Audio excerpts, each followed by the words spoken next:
네, YTN 라디오 홍보선의 출발새 아침 3부 문을 열었습니다. 먼저 경제방 뉴스 만나보겠습니다. 네, 복잡하고 어려운 경제 이야기를 쉽고 재미있게 풀어드리는 시간입니다. 알면 대박 경제방 뉴스 참종 경제연구소 이인철 소장 만나봅니다. 안녕하십니까? 예, 안녕하세요. 이게 뜻밖의 소식인데요. 국제신용평가사 S&P가 올해 우리나라 성장률 전망치 상향 조정했네요. 그렇습니다. S&P가 올해 우리나라의 경제 성장률 전망치를 종전에 마이너스 1.5%에서 마이너스 0.9%로 상향 조정을 했습니다. 네. S&P는 국가마다 경기 회복 속도는 다르겠지만 이 아시아 태평양 지역 경제가 중국을 필두로 회복세를 나타낼 것으로 보인다라는 겁니다. 그러면서 이제 우리나라뿐만이 아니라 중국, 대만, 베트남의 전망치를 각각 상향 조정했는데요. 반면에 인도와 일본, 호주와 태국에 대해선 정상화까지 좀 더 시간이 걸릴 것이라면서 기존 전망치를 유지하거나 오히려 하향 조정을 했습니다. 네. 그러나 이제 S&P의 우리나라의 전망치는 국내외 다른 기관의 전망치에 비해서 다소 낙관적인데요. 한국은행이 올해 우리나라의 성장률 전망치를 마이너스 1.3%, 한국개발연구원도 마이너스 1.1%, OECD 역시 마이너스 1%이기 때문에 대부분 다른 기관들은 올해 우리나라의 성장률 전망치를 마이너스 1% 이하로 전망을 하고 있습니다. 네. 우리 개인 투자자들이 적극적인 매수세로 상승세 보이던 국내 증시. 그런데 큰 폭으로 떨어진 것 같네요? 비교적. 그렇습니다. 2,400선 웃돌던 코스피가 2,200선 지지 여부가 불투명해졌습니다. 어제 하루만 종합주가지수가 60포인트, 2.59% 하락해서 2,272선으로 밀렸는데요. 900선을 넘보던 코스닥 지수 역시 4.3% 넘게 떨어져서 800선이 위협을 받고 있습니다. 이처럼 증시의 하락폭이 깊어지는 이유는 복합적인데요. 미국 증시가 많이 떨어졌고요. 유럽에서 코로나19가 재확산되고 있습니다. 2차 봉쇄에 대한 우려가 커지고 있습니다. 여기서 그동안 약세를 보이던 달러가 초강세를 보이면서 원화가 가파르게 떨어지고 있다는 것도 영향을 미치고 있습니다. 특히 미국 증시가 주도하고 있는 이 대형 기술주의 추가 조정 가능성이 제기가 되고 있는 것도 악재인데요. 과연 이게 조정의 신호탄인지 잠시 숨고르기 한 이후에 다시 랠리를 재개할지에 대해서는 전망이 분분합니다. 네. 일부는 증시 조정이 이미 8월 중반 이후 시작이 됐고 글로벌 증시의 조정은 미국 증시 대선 전까지 이어질 수 있다는 분석이 있고요. 하지만 돈의 힘, 유동성으로 이 과열에 따른 고평가에 대한 부담을 덜어내기 위한 조치이다. 풍부한 유동성을 바탕으로 다시 상승 추세를 이어갈 것이다라는 전망도 만만치가 않습니다. 다행히 올 새벽에 마감한 뉴욕 증시는 주요 지수가 0.2에서 0.3% 기술적 반등에 성공을 하고 있습니다. 네. 자동차 판매 부진을 겪고 있죠. 르노 삼성 자동차 오늘부터 장기간 휴업 들어간다고요? 그렇습니다. 차가 안 팔려서 일감이 없어서 르노 삼성차가 오늘부터 다음 달 18일까지 네. 부상 공장 조업을 중단하기로 했습니다. 7월과 8월 자동차 판매가 극히 저조한데요. 이로 인해서 재고가 늘고 있다는 겁니다. 급기야는 생산량을 조절해야만 하는 수순을 밟고 있는데요. 올 상반기 내수 시장은 비교적 선박이었던 르노차가 최근 2달간 7월에는 1년 전에 비해서 차 판매가 24%, 8월에는 무려 41%까지 판매가 급감했습니다. 이외에도 이제 코로나 사태로 얼어붙은 수출이 더디게 회복 중이어서 그리고 이제 상반기 개별 소비세 70% 감면 혜택이 끝난 것도 영향을 미치고 있습니다. 사측은 이번 연휴 기간 동안 르노차의 소형 SUV 차량 유럽 수출 물량 생산을 위한 이 설비를 추가로 업그레이드하고 보수 작업을 벌이겠다라고 하고 있지만 이 역시 코로나 사태에 따른 이 수출과 내수 판매 회복이 선행돼야 되기 때문에 얼마나 이제 호재로 작용할지는 지켜봐야겠습니다. 네, 오늘 말씀 고맙습니다. 네, 감사합니다. 네, 지금까지 참 좋은 경제연구소 이인철 소장이었습니다. 네, 북한군이 비무장 상태인 민간인을 해상에서 사살하고 잔혹하게 훼손까지 하면서 앞으로 남북관계 급속도로 얼어붙을 것으로 보입니다. 자, 이번 사건의 의문점들 그리고 이후에 전개될 남북관계 정의당의 한반도평화본부 김종대 본부장 연결해서 이야기 나눠보겠습니다. 안녕하십니까? 네, 안녕하세요. 네, 김 본부장님. 일단 군은 자진 월북 가능성을 높게 보고 있습니다. 그런데 뭐 네. 유족 등은 이제 가능성 적다 이렇게 얘기하고 있고요. 네. 특히 피살자 형도 이렇게 부정하는 상황인데 월북 가능성 이거 어떻게 봐야 됩니까? 글쎄, 뭐, 그 부분이야 수사 중이고 제가 단정할 순 없지만은, 네. 무언가, 극단적인 생각을 했던 거는 맞는 것 같다. 극단적 생각이요. 예. 저도 어제 한참 이 문제로 여러 언론이라든가 국방부를 취재를 해보니까, 이분이 분명히 어떤 정상으로부터 일탈에 있었던 건 사실이고요. 예. 그러니까 해상에서 표류하면서 월북을 하려고 했을지 아니면은 결국은 탈진하면서 자포자기 심정으로 네.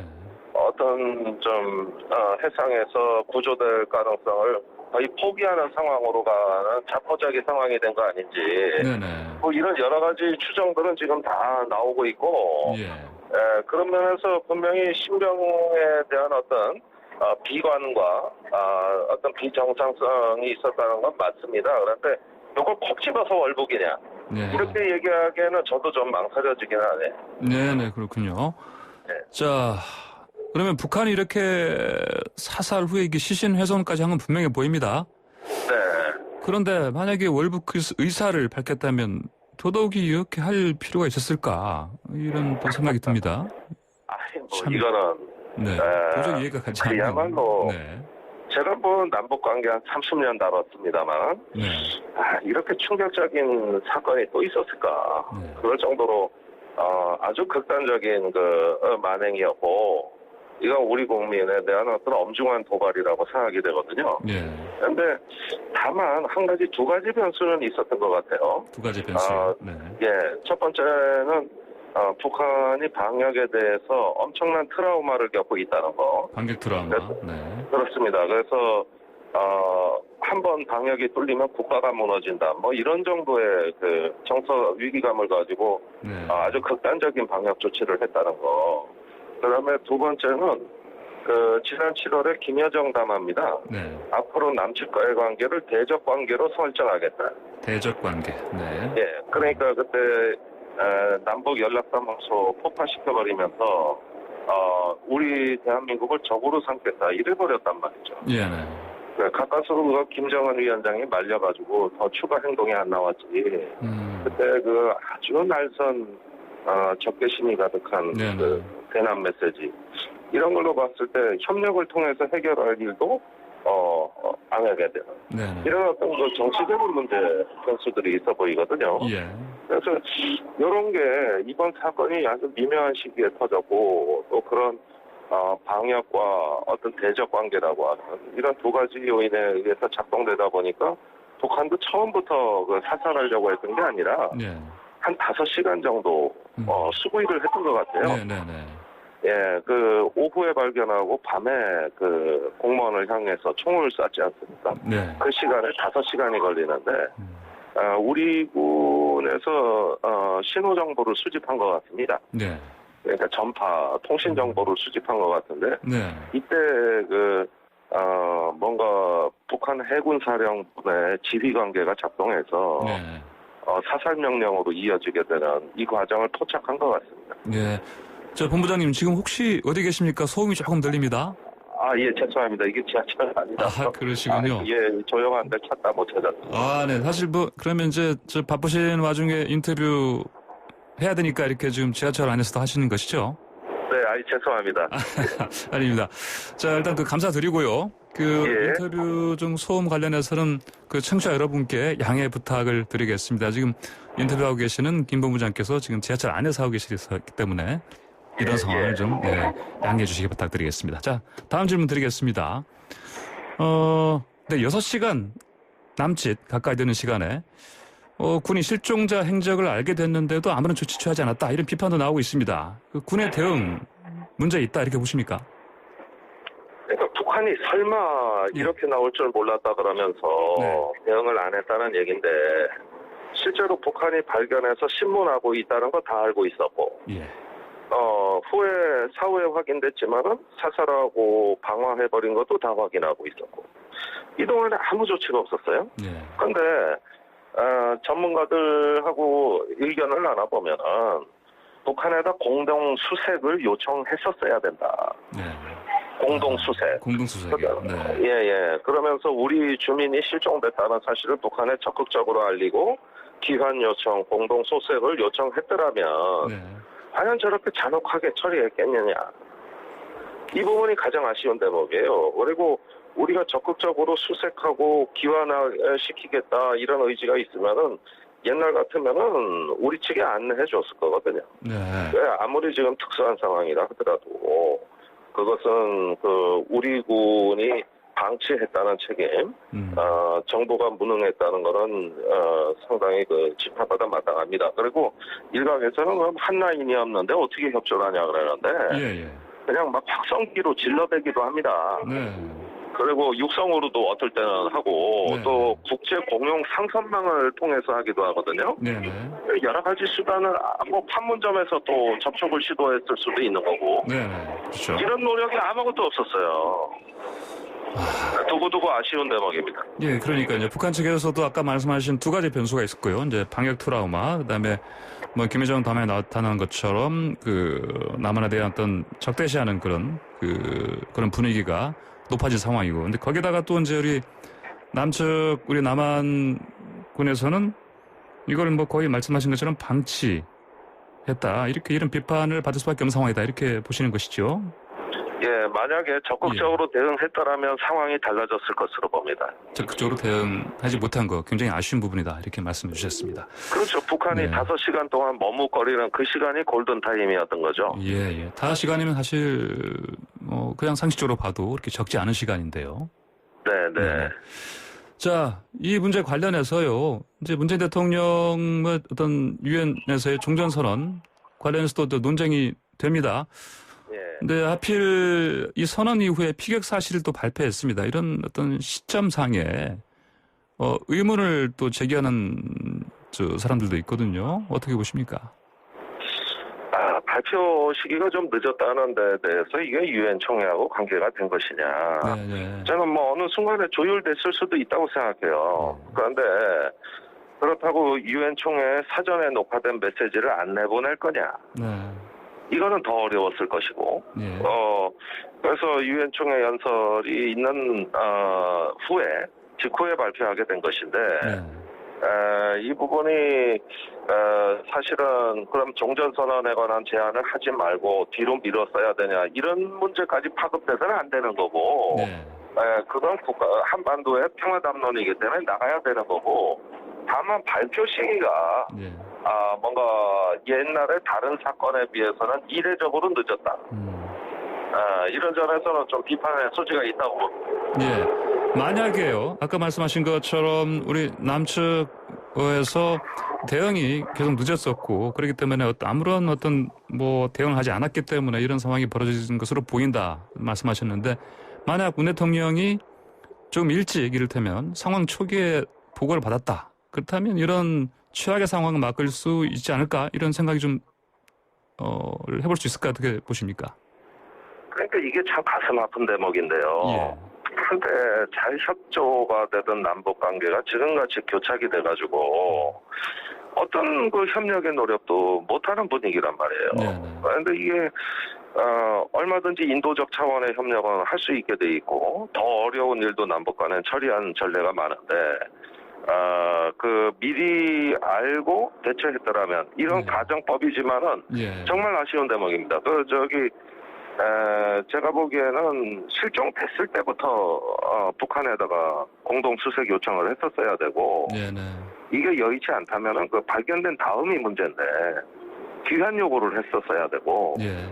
그다음에 우리 고속정이 현장을 접근했었어야 되거든요. 예. 그래서 데려가겠다는 의사표명을 했었어야 되고 네. 그러면은 북한도 이렇게 총 쏘고 태워버리는 이런 것도 자기들도 부담이 되고 번거로울 텐데 남측에 맡겨버릴 수도 있는 건데 네. 이런 부분들에 대한 어떤 기회를 북한에 전혀 주지도 않았고 이렇게 본다면은 몰라서 그랬다 또는 이럴 줄 몰랐다는 건 변명이 되지 않아요. 그리고 충분히 알고 있었어요. 예. 제가 확인해 보니까 그 연평도 민감한 수역에 네네. 많은 정보 자산이 밀집돼 있습니다. 네. 신호 정보, 영상 정보, 각종 육안으로 또 보여지는 상황, 얼마든지 그 상황 모니터링이 가능하고 네네. 추적이 가능하고 또 행동을 할 수 있었다는 점에서 우리 군의 능력이 발휘가 안 된 거라고 봐야 되겠습니다. 예, 알겠습니다. 김 본부장님, 지금 어려우신 상황에서 인터뷰 해주셔서 감사드립니다. 네, 고맙습니다. 오늘 말씀 여기까지 듣겠습니다. 네. 네, 지금까지 김종대 정의당 한반도 평화본부 본부장이었습니다. 자, 방금 김종대 본부장과 인터뷰 중에 소음이 좀 많았습니다. 그 지하철 안에서 인터뷰에 응하느라 이런 소음이 생겼는데요. 이 부분 관련해서 청취자 여러분의 양해 부탁드리겠습니다. 네, 2020년 대한민국은 그 어느 때보다 다양하고 큰 목소리들을 경험하고 있는데요. 자, 황보선의 출발 새 아침에서는 우리 사회가 어떤 가치에 대해 고민해야 하는지 다양한 의견 듣고 있습니다. 오늘은 이른바 조국 백서 추진위원장을 맡았던 김민웅 경희대 미래문명원 교수와 함께 우리 사회의 가치와 미래에 대해서 이야기 나눠보도록 하겠습니다. 안녕하십니까? 네, 안녕하세요. 반갑습니다. 예, 나오시는데 좀 힘드셨죠? 괜찮습니다. 네. 자, 먼저 흑서와 백서로 대표되는 서로 다른 의견에 대해서 보수 언론에서는 친문 진보와 반문 진보 균이다. 이렇게 얘기하고 있습니다. 교수께서는 이런 균열론 동의하십니까? 전혀 동의하지 않는데요. 네. 왜냐하면 우선 이제 흑서라는 이름에 대한 규정 자체도 좀 동의하기는 힘든 것 같고요. 네. 나온 책을 보면은 조국 장관 관련해서 얘기를 푼 건 아닌 것 같고 네.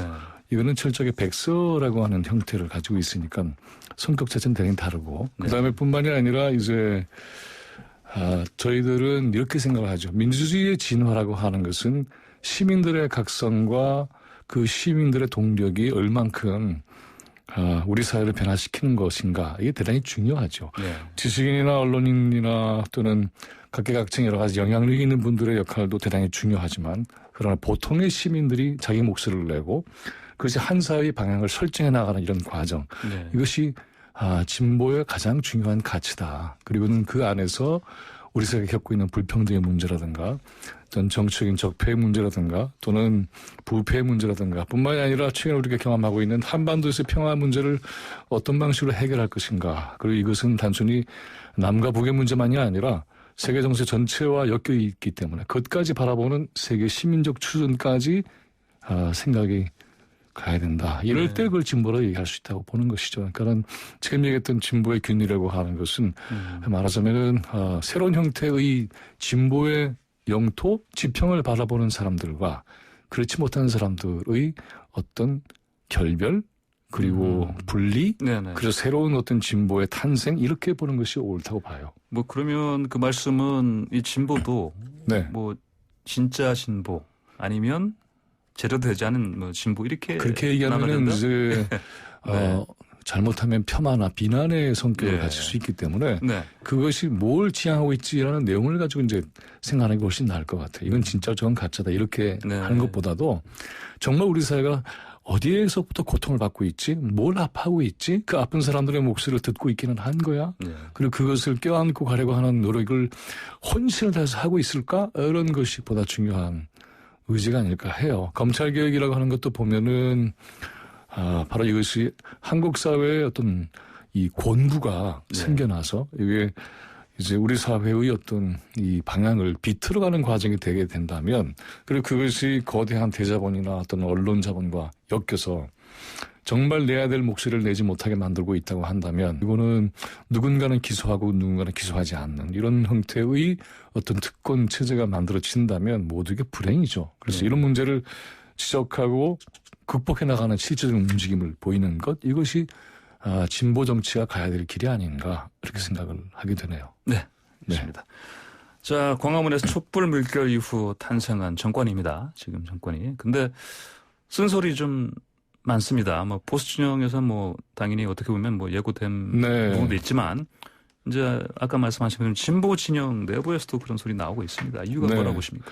그건 너무 당연한 거죠. 이제 예. 권력에 대한 비판이라고 하는 것은 대단히 자연스러운 그러한 네. 현실, 현상이라고 할 수가 있고 또 우리가 하나 이제 중요하게 짚어야 될 부분이 있습니다. 뭐냐 하면 문재인 정권의 탄생은 방금 얘기하셨던 것처럼 촛불 광장에서의 혁명적인 기세를 통해서 과거의 세력 또는 적폐적 구조가 파탄이 나면서 등장한 정권이에요. 그런데 우리가 지금 봐야 될 것은 뭐냐 하면은 정권 그리고 정부가 세워졌고 그다음에 의회 구조도 바뀌었죠. 네. 하지만 한국 사회 도처의 과거 도울의 거슬러가는 일제부터 시작을 해서 그리고 최근에 이르기까지 한국 사회를 장악하고 지배했던 일종의 이 기득권의 카르텔, 뭐 언론부터 시작을 해서 뭐 대자본도 그렇고 정부의 권력기관도 그렇고 이 모든 분야에서의 어떤 권력 카르텔은 엄존하고 있습니다. 네. 그러니까는 문재인 정부의 탄생을 전혀 반기지 않는 세력이 여전히 존재하고 있고 이 세력이 한국 사회를 움직이는데 굉장히 강력한 힘을 가지고 있죠. 그래서 이러한 강력한 힘을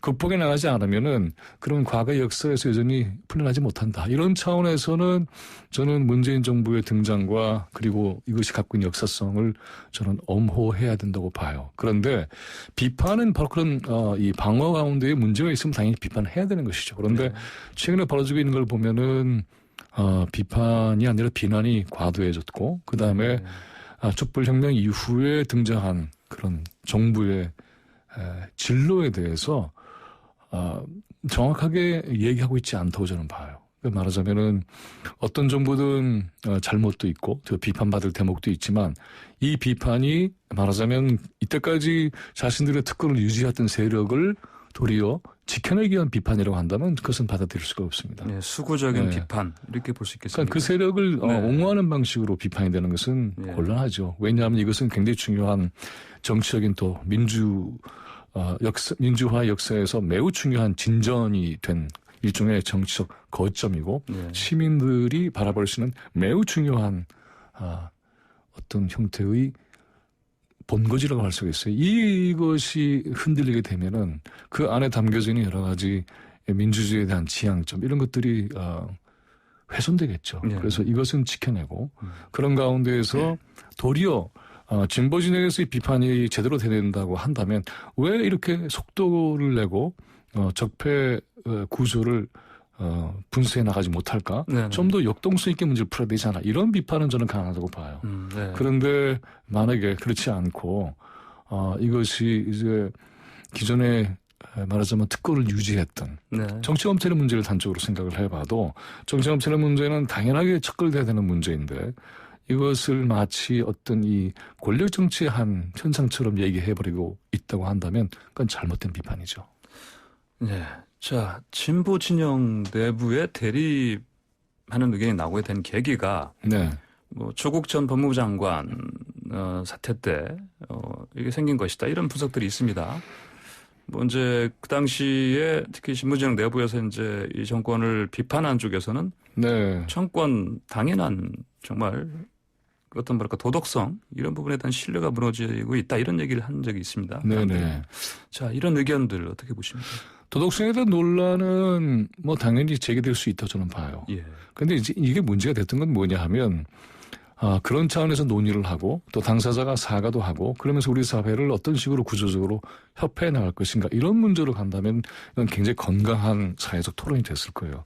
그런데 이 문제를 형사범으로 처벌하는 그런 수사와 처벌하는 과정이 생겼습니다. 이건 대단히 무리했던 것이고 근거도 없는 것이 계속해서 밝혀지고 있고 뿐만이 아니라 이제 재판의 과정을 통해서도 그것이 얼마나 무리한 기소였는가 하는 것도 알게 됐고 더 중요했던 것은 이 같은 사실에 대한 것을 진상을 하나하나 확인해 가면서 언론이 국민들에게 사실을 정확히 전달을 했어야 하는데 그렇지 못했죠. 그래서 언론의 책임은 전 대단히 중요하다고 봅니다. 왜냐하면 이게 정말 이게 도덕성의 문제인지도 사실은 검토해 봐야 되는 문제이고 정말 공정하지 못한 절차를 거쳤던 게 맞는 거야. 아니면은 이미 제도가 그것을 요구했기 때문에 피할 수 없었던 것이야. 이를 다 가려내야 됩니다. 그런데 그런 것 없이 일방적으로 도덕적인 어떤 이 파렴치한 행태로만 몰아버리고 전후좌우 사정을 제대로 알지 못하게 만들어버린 언론의 책임은 저는 대단히 중요하다고 보고요.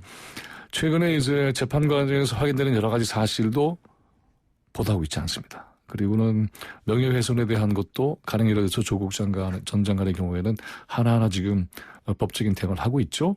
여기에 대해서 책임을 지고 사과를 하거나 또는 기사를 정정하거나 이런 행위는 전혀 없는 상태예요. 그러니까 이 지난 1년 동안의 사태를 보면은 조국 장관에 대한 도덕성에 대한 비판이 동기였던 것 같지만 사실은 언론 전체가 이것을 한 방으로 몰아서 굉장히 중대한 범죄를 저지른 사람처럼 만들어버렸고 그런 토대 위에서 논의를 해버리니까는 그 논의가 제대로 된 논의가 될 수가 없는 거죠. 네네. 네. 아까 말씀하신 것처럼 결국은 형사범으로 기소가 됐습니다. 수사를 받았고. 그렇죠. 재판 진행되고 있고요.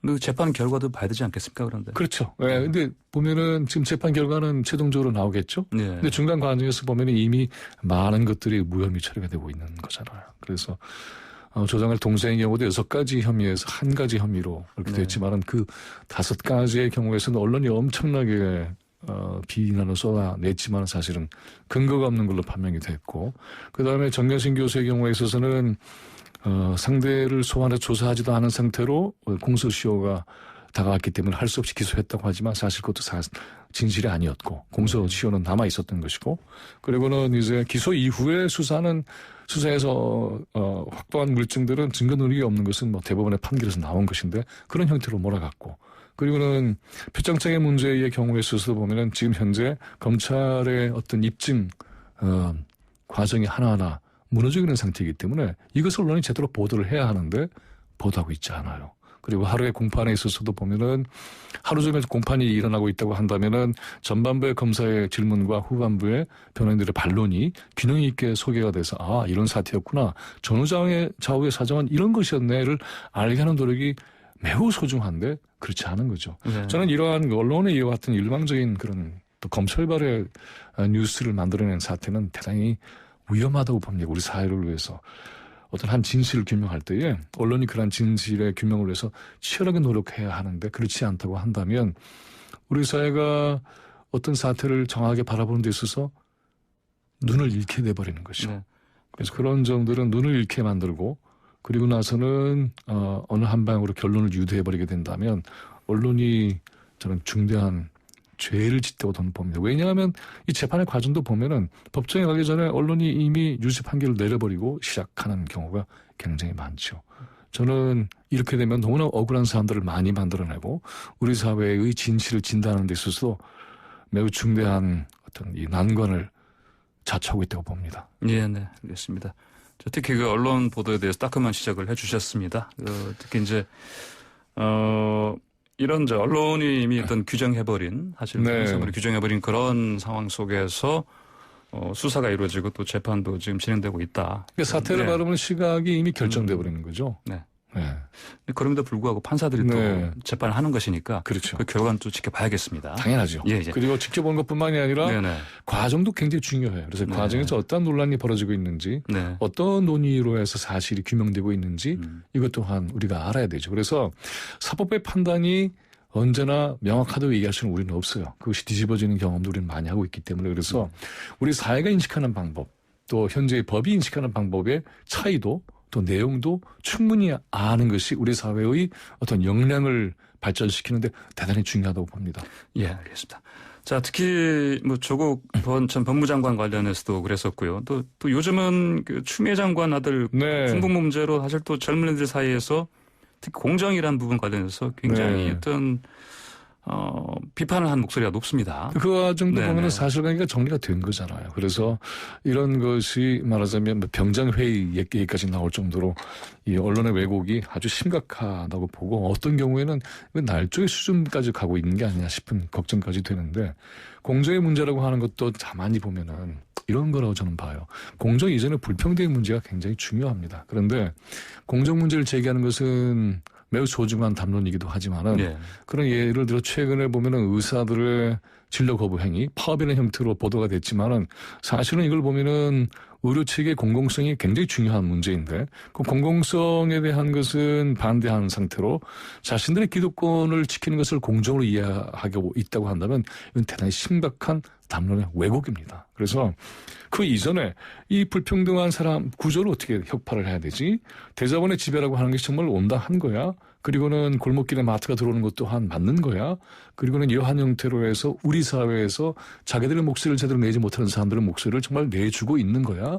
환자들이 어떤 형태로 어려움에 처해 있지 돈이 없어서 의료의 어떤 수혜를 받지 못할 경우에는 이걸 어떻게 처리해야 되지? 이런 것이 이제 의사들의 진정한 고민이 됐을 때에 그걸 네. 공정이라고 얘기할 수 있죠. 그런데 그렇지 못하고 자신들의 기독권을 지키는 방식을 공정이라는 이름으로 포장하고 있다고 한다면은 이것은 저는 비판마다 마땅하다고 봅니다. 젊은 의사들, 특히 전공의들 최근에 파업벌였었는데. 그러니까 이번에 보면은 이제 네. 그 국가 시험에 대한 문제도 두 번이나 예. 기회를 줬지만은 네. 되지 않았잖아요. 그리고 이번에 이제 받겠다라고 나오긴 했지만은 네. 그것은 일종의 특혜를 요구하는 것과 마찬가지이기 때문에 그런 점에 대해서도 공정에 대한 개념을 제대로 갖고 있을까에 대해서는 저는 자성이 필요하다고 봅니다. 네, 알겠습니다. 네. 자, 다음 문제로요. 자, 조국 백서 이른바 이 제목이 검찰 개혁과 촛불 시민입니다. 네. 지금 문재인 대통령이 다시 검찰 개혁 강조하면서 공수처 설치 강조했는데 이게 지금 사실 아직도 잘 안 되고 있습니다. 이유가 뭐라고 보십니까? 된다고 저는 봅니다. 왜냐하면 예, 공수처 설치라고 하는 국민들이 뭐 압도적인 예. 지지를 하고 있을 뿐만이 아니라 네. 지난 회에 이제 서초동과 여의도에서의 촛불 광장을 통해서 공수처 네. 설치에 대한 강력한 요구가 있었죠. 그리고는 이것은 통과가 됐습니다. 네. 그리고 그 검찰개혁의 취지에 맞게 형사소송법이라든가 검찰청법도 바뀌어졌죠. 그래서 검경 수사권에 대한 것도 조정이 이루어지는데 현재 국민의힘이라고 하는 이름을 바뀐 과거의 미통당 시절에 네. 현재 제1야당은 공수처 설치에 대해서 근본적으로 반대하고 있잖아요. 그렇기 때문에 공약도 공수처 설치에 반대입니다. 네. 그러니까는 공수처 설치라고 하는 것은 법으로 이미 규정되어 있는데 하지 않다고 한다는 것은 반대일 뿐만이 아니라 실제로 입법 행위에 대한 어떤 위배를 하고 있는 셈이죠. 네. 그래서 법이 요구하고 있는 그런 추천 절차가 있잖아요. 그런데 그걸 하고 있지 않습니다. 그러니까는 현재 이제 백혜련 개정법으로 해서 국회가 추천하는 방식으로 바뀌는 과정에 들어가 있죠. 이렇게 되니까는 그동안에 관심을 갖고 있지 않았던 제1야당의 경우에 있어서는 그럼 우리 추천의 기회를 갖겠다 이렇게 나오고 있으니까는 네네. 정책인 조정의 과정과 입법 과정에서 이 문제는 당연히 된다고 봅니다. 네. 뭐 공수처 이 문제는 좀 시간이 약간 걸리더라도 곧 될 것 같다 이렇게 보시죠. 이 공수처가 이제 근데 근본적으로 네. 왜 필요한 겁니까? 왜 그렇게 보십니까? 당연히 이제 대통령까지 포함을 하잖아요. 네네. 그래서 한국 사회에서 권력을 가지고 있으면은 그게 특권을 만들어내고 특권을 만들어내면은 범죄를 저질러도 기소의 대상이 되지 못하는 네네. 이런 상황을 바꾸지 않으면 그러면은 이 특권과 특권적 범죄 또 권력형 범죄라고 하는 것이 제도적으로 보장되는 거잖아요. 그러니까 이런 제도적으로 보장이 되게 된다고 한다면 그건 당연히 잘못된 거죠. 그런데 이것을 건드릴 수 있는 그러한 국가의 기관이 없게 된다고 한다면 네. 뭐 당연히 안 되는 거 아니에요? 네. 그러니까 공수처를 통해서 그같이 권력을 가지고 있는 그러한 사람들 또는 계층이 그 권력을 통해서 범죄를 저지르는 것을 막아내는 것은 당연한 민주정부의 책무라고 봅니다. 네, 알겠습니다. 네. 오늘 직접 나와주셨는데 네. 시간 제한 때문에 예, 말씀 여기까지 드려야겠습니다. 네, 고맙습니다. 네, 감사합니다. 네. 자, 지금까지 김민훈 경희대 미래분명원 교수와 함께했습니다. 네, YTN 라디오 황보선의 출발새 아침 3순서 여기서 마치고요. 잠시 후 4부로 돌아오겠습니다. 시간의 주요 뉴스를 총 정리해보는 시간 국민 여러분께 생생하게 전달해드립니다. 하리쇼 주주 총회. 자, 주주총회 송서민 아나운서 나오셨고요. 안녕하십니까? 안녕하세요. 네, 그리고 이상민 성대모사 크리에이터도 함께합니다. 안녕하십니까? 안녕하세요. 이번 주 인터넷을 뜨겁게 달군 한 이슈 재미있게 알아보겠습니다. 네, 지금부터 1분 토론 시작하겠습니다. 오늘 주제는 복권 1등 당첨되면 무엇을 할 것인가입니다. 예, 경기도 이지사입니다. 제가 복권에 당첨되면 기본적으로 모두 공평하게 다시 복권을 사서 나눠주고 싶어요. 종로구에서 온 전학연입니다. 당첨금을 쓰는 방법에 많은 의견을 듣고 있습니다. 잠깐만요. 전학연 대표님, 당첨금을 어디에 쓰신다는 얘기죠? 당첨금을 쓰는 방법에 많은 성찰이 있을 것으로 봅니다. 에? 성찰이요? 그게 무슨 말씀인지 도대체 저 사람은 모르겠네요. 원래 저렇습니다. 그 나는 내도준 거예요. 복권이 당첨되면 뭐니 해도 복당을 해야죠. 복권의 복당이요? 개그 수준 정말 실망입니다. 저 안 대표 국민을 위해 쓰겠습니다. 국민을 위해 어떻게 쓸 건데요? 그야 합리적이고 효율적으로 써야 합니다. 그러면 어떻게 합리적이고 효율적으로 쓸 겁니까? 위원회를 열어서 소통을 해야죠. 소통? 어떻게 소통을 할 겁니까? 국민을 위한 방향으로 가야 합니다. 국민을 위한 방향은 뭡니까? 그야 합리적이고 효율적으로 쓰면 됩니다. 그럼 어떻게 합리적으로 쓸 겁니까? 위원회를 열어서 소통해야죠. 그 소통은 또 어떻게 할 건데요? 그야 국민을 위한 방향으로 가야 합니다. 이 도대체 뭔 얘기입니까? 참. 아우, 자, 시작한다 끝났고요. 지금까지 복권 당첨금 토론회 마치겠습니다.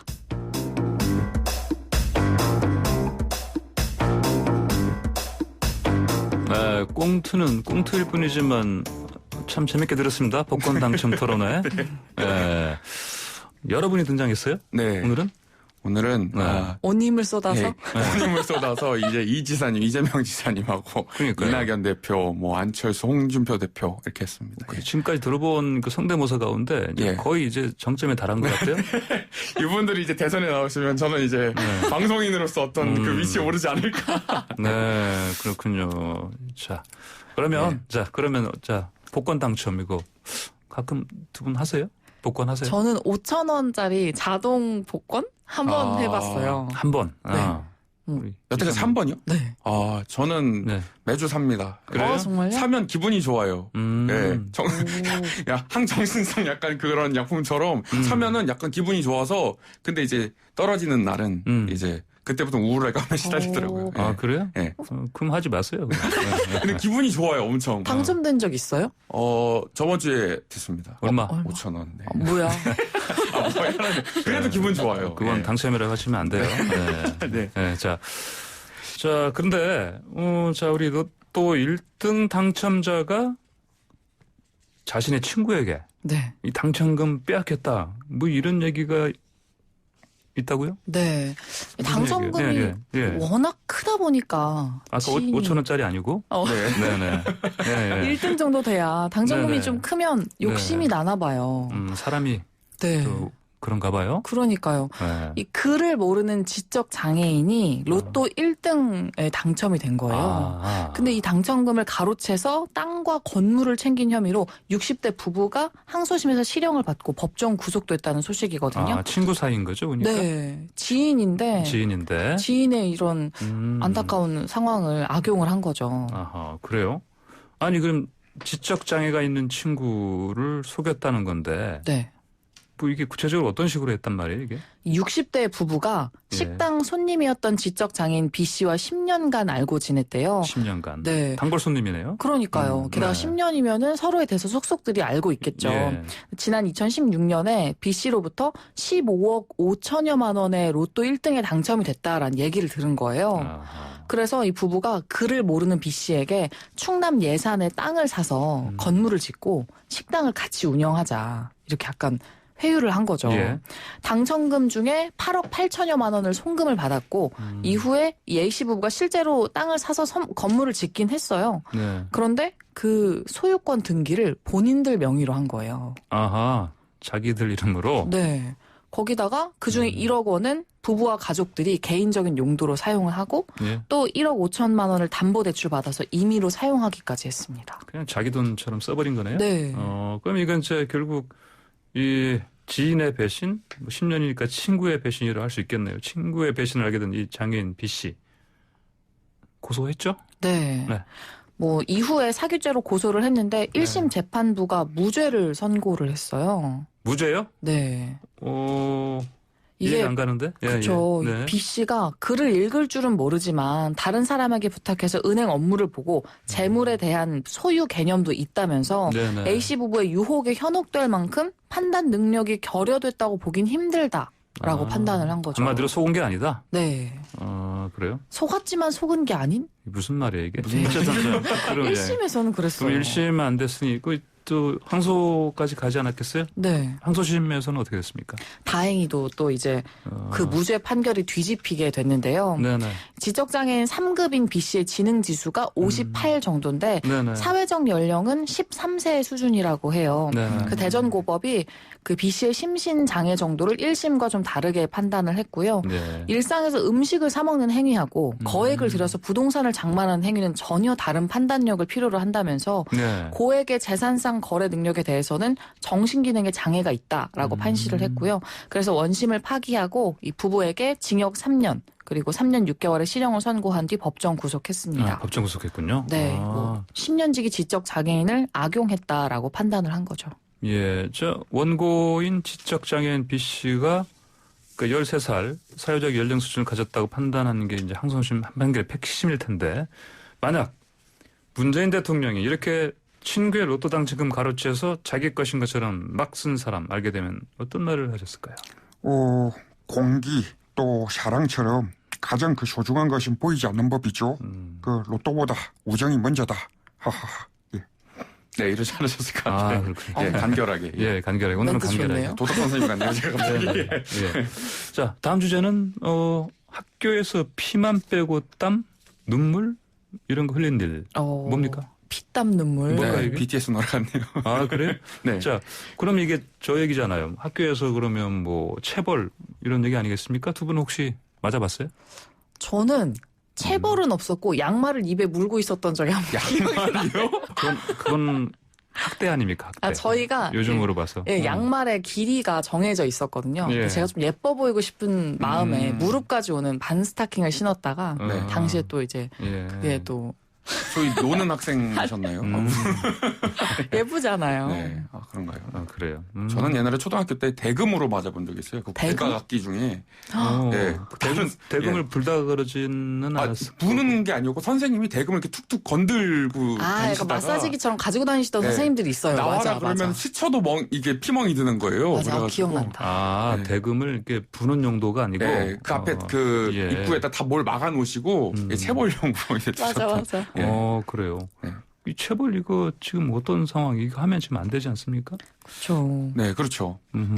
그런데 바로 지난해 겨울에 지각한 학생에게 손찌검, 뭐 대금으로 때린 건 아닌 것 같고 손찌검 교사가 있었다면서요? 네. 예. 과거와 지금은 굉장히 달라졌잖아요. 네네. 그런데 이제 이번에 지난해 12월 14일이었는데요. 네. 교무실에서 이 제자 여학생의 머리를 손바닥으로 이제 교사가 세게 때린 거예요. 근데 그 이유가 겨울방학식에 지각을 했다라는 이유였고요. 분을 참지 못하고 손찌검을 했다고 이야기를 했는데 네. 비양은 뭐 바로 눈물을 터뜨렸고 뭐 이후에 교사가 사과를 하면서 달래주기는 했다라고 하는 이야기가 전해졌습니다. 근데 이 교사가 뭐 다른 학생들한테도 하신 뭐 체벌도 여러 번 했다고 하고 그래서 결국은 재판에 넘겨졌지 않습니까? 어떻게 일어났습니까? 네, 결국에는 뭐 아동학대 범죄 처벌 등에 관한 특례법 위반 혐의로 재판에 넘겨졌는데 네네. 뭐 교사가 뭐 머리를 때리거나 체벌한 거는 인정이 되지만 이게 사회 상규에 반하는 행위는 아니어서 위법성은 없대요. 네네. 법원도 역시 뭐 부적절하지만 학대는 아니라고 판단을 했고요. 그래서 뭐 네네. 벌금 200만 원, 40시간의 아동학대 치료 프로그램 이수를 명령했습니다. 아, 그랬군요. 자, 이상민 크리에이터. 네. 그 서울시장 재보선 앞두고 존재감 드러내고 있는 안철수 국민의당 대표가 만약 아이들의 학대 판결 소식을 들으면 어떤 반응 보일까요? 먼저 법원의 판단은 존중하지만 그 심리적인 압박도 분명히 그 불합리해 보일 수 있습니다. 네. 그 체벌 말고 합리적이고 효율적인 교육 방법 연구해 보겠습니다. 네. 자, 이렇게 오늘도 두 분과 함께 즐겁게 한 주간 핫한 이슈 모아서 재밌게 얘기 나눠봤는데 근데 벌써 한이슈 주주총회 마지막 시간 됐습니다. 네. 아쉬운 마음이 큽니다. 저도. 아쉬워요. 자, 그동안 함께 해주신 청취자 여러분께 남기고 싶은 말씀들 좀 해주세요. 네, 먼저. 네, 그동안 네. 그 정치인 성대모사로 이제 이슈를 전했는데 영광이었고요. 네, 재미있다, 똑같다. 안 똑같다는 분들도 계셨는데 그동안 감사했습니다. 네. 네네. 우리 전 김선재 아나운서. 금요일에 너무 이렇게 아침마다 밝게 열어서 너무 기분 좋았고요. 지금 밝은 척. 그동안 약간 누르고 지냈거든요. 네. 더 밝은 모습으로 또 만나요. 그래요. 이를 아물고. 그래요. 네, 알겠습니다. 자, 지금까지 송섬희 아나운서, 이상민 성대모사 크리에이터였습니다. 네, YTN 라디오 황보선의 출발새 아침. 오늘 저희가 준비한 소식은 여기까지입니다. 저는 내일 아침 7시 정각에 다시 찾아뵙겠습니다. 지금까지 황보선이었습니다. 감사합니다.